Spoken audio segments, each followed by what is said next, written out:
నిన్నటిదాకా షర్మిల జగన్లకు సంబంధించినటువంటి వివాదమో విభేదమో అది వాళ్ళ కుటుంబం మనకెందుకులే అని ఊరుకున్నారు వైఎస్ఆర్ కాంగ్రెస్ పార్టీకి సంబంధించిన సీనియర్ నాయకులు. అది వాళ్ళకి వాళ్ళు పరిష్కరించుకుంటారులే అని.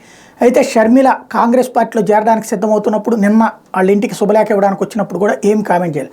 ఎప్పుడైతే కాంగ్రెస్ పార్టీలో చేరిందో రాజన్న రాజ్యం తెస్తానంటూ రాజశేఖర రెడ్డి ఆశయాన్ని నెరవేరుస్తానని చెప్తుందో అక్కడ ఇకపైన ప్రతిపక్షమే అవుతుంది ఆవిడ.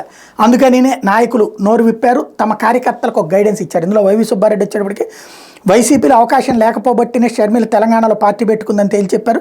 తెలంగాణలో ఉన్న రాజకీయ పరిస్థితిని బట్టి వైఎస్ఆర్టీపీని కాంగ్రెస్లో విలీనం చేసింది.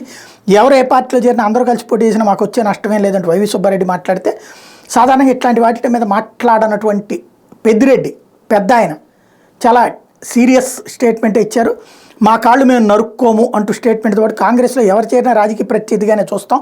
చంద్రబాబు సోనియాలది కుటుంబాలని కాదు మనసుల్ని చీల్చే రాజకీయం, మా కాళ్ళు మేము నరుక్కోము అంటూ మేమేమి ఇక్కడ భయపడిపోయేటువంటి పరిస్థితుల్లో లేవంటూ స్టేట్మెంట్ ఇచ్చారు. అదే సందర్భంలో కొడాలి నాని మరొక అడుగు ముందుకు వేసి చంద్రబాబు నాయుడు ఇట్లాంటి కుట్రలకన్నిటికీ పాల్పడుతూ ఉంటాడు. ఆ రోజున ఎన్టీ రామారావు కుటుంబంలో ఎన్టీఆర్కి కొడుకుల్ని వేరు చేశారు, అట్లాగే భార్యాభర్తలు వేరు చేసే ప్రయత్నం చేశారు, అట్లాగే హరికృష్ణకి ఇక్కడ వేరు చేసేటువంటి ప్రయత్నం చేశారు అన్నది గుర్తు చేసుకొచ్చారు.